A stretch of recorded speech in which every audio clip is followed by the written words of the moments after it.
Это новый мем. Это человек, он очень добрый. Недавно этот человек чихал, но он всегда очень добрый.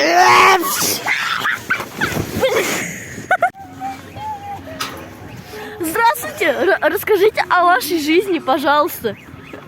Турбезни!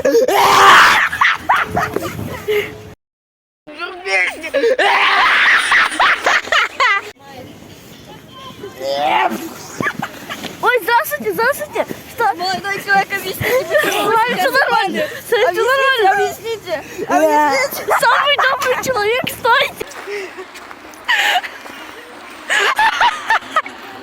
Я не знаю, почему он упал, но он почему-то...